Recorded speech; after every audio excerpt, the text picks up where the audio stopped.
Bismillahirrahmanirrahim. Assalamualaikum warahmatullahi wabarakatuh. Sahabat rahasia kolbu rahimakumullah. Di dalam ajaran agama Islam ada hukum bersuci, terutama di dalam penggunaan air sebagai alat bersuci. Salah satunya adalah air mutanajis. Air ini walaupun terlihat bersih, namun tidak bisa untuk bersuci. Kata bersih pada umumnya digunakan untuk ungkapan sifat lahiriah, sedangkan kata suci biasa dipakai dalam menyebut ungkapan sifat batiniah, seperti jiwanya yang suci. Arti kata suci di dalam istilah Islam didefinisikan sebagai keadaan tidak terkena najis, bebas dari dosa, atau bebasnya suatu barang dari mutan najis, dan hadas kecil maupun besar. Lain halnya dengan bersih yang bermakna terbebasnya manusia atau suatu barang dari kotoran yang menempel. Pengertian air mutan najis. Air mutan najis adalah air yang terkena barang najis yang volumenya kurang dari 2 kulah atau volumenya mencapai 2 kulah atau lebih. Namun berubah salah satu sifatnya, baik itu warna, bau atau rasa, karena terkena najis tersebut. Jika disederhanakan, maka apabila terkena najis, maka secara otomatis air dengan volume sedikit akan menjadi mutanajis, meskipun tidak ada sifatnya yang berubah. Berbeda halnya dengan air dengan volume yang banyak. Jika air tersebut terkena najis, maka tidak menjadi mutanajis dan air tersebut tetap pada kemutlakannya atau tidak ada sifat yang berubah. Hukum air mutanajis untuk bersuci. Bila ada air banyak yang terkena najis, lalu ada satu atau lebih sifatnya yang berubah, maka air yang bervolume banyak tersebut menjadi air mutanajis. Air mutanajis ini tidak bisa digunakan untuk bersuci, karena zatnya air tersebut tidak suci sehingga tidak bisa dipakai untuk mensucikan. Macam-macam air dan hukumnya untuk bersuci.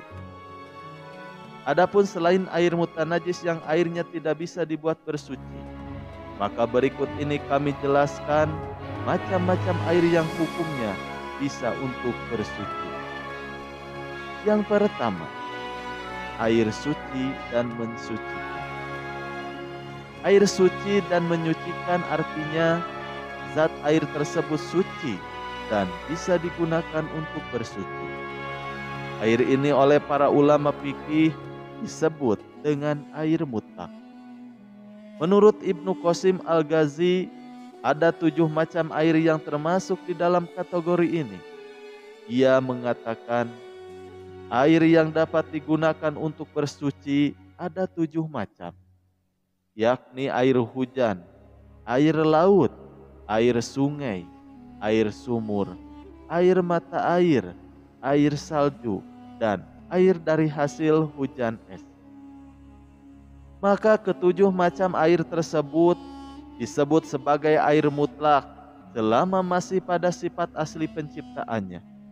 Jika sifat asli penciptaannya berubah, maka air tersebut tidak lagi disebut air mutlak dan hukumnya penggunaannya juga akan berubah. Lalu yang kedua, air musamas. Air musamas adalah air yang dipanaskan di dalam terik matahari dengan menggunakan wadah yang terbuat dari logam selain emas dan perak, seperti besi ataupun tembaga. Air ini hukumnya suci dan mensucikan, hanya saja makruh bila dipakai untuk bersuci. Air ini juga makruh jika digunakan pada anggota badan manusia atau hewan yang terkena kusta. Walaupun begitu, air ini dapat dipakai untuk mencuci pakaian atau lain. Meskipun demikian, air ini tidak lagi dihukumi makruh untuk bersuci ketika air ini telah kembali dingin. Lalu yang ketiga, air suci yang tidak menyucikan. Ada jenis air yang zatnya suci, namun tidak bisa dipakai untuk bersuci, baik untuk bersuci dari hadas maupun dari najis. Ada dua macam air yang suci namun tidak bisa digunakan untuk bersuci, yakni air mustamal dan air mutaghayyir. Air mustamal adalah air yang pernah digunakan untuk bersuci, baik untuk menghilangkan hadas seperti berwudu dan juga mandi. Air mustamal ini tidak bisa digunakan untuk bersuci, apalagi volumenya tidak mencapai 2 kula. Bila volume air tersebut mencapai 2 kula, maka tidak disebut sebagai air mustamal dan masih bisa digunakan untuk bersuci. Sementara itu, air mutaghayyir adalah air yang mengalami perubahan dalam salah satu sifatnya karena disebabkan tercampurnya dengan barang suci lainnya. Perubahan ini membuat air kehilangan kemutlakannya. Sebagai contoh, air mata air yang masih asli dan juga murni disebut sebagai air mutlak dengan nama air mata air. Ketika air tersebut bercampur dengan air teh, maka akan terjadi perubahan pada sifat-sifatnya sehingga orang yang mengatakan air itu sebagai air teh. Maka perubahan nama inilah yang menjadikan air mata air tersebut kehilangan kemutlakan. Hal ini berbeda dengan air mineral di dalam kemasan yang masih tetap pada kemutlakannya karena tidak ada pencampuran barang suci dan tidak mengalami perubahan pada sifat-sifat fisik. Adapun penamaannya yang berubah hanya kepada nama karena merek yang terdapat di dalam kemasan tersebut, dan hal ini tidak mempengaruhi pada kemutlakan airnya. Wallahu a'lam bishawab. Sekian yang bisa kami sampaikan, semoga bermanfaat. Wassalamualaikum warahmatullahi wabarakatuh. A'udzu billahi minasy syaithanir rajim.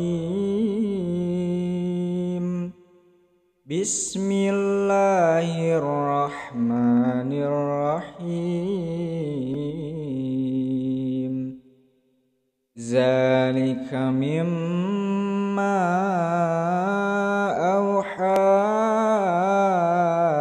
ilaika rabbuka minal hikmah wa la taj'al ma'allahi ilahan akhara fatulqa fi jahannama maluman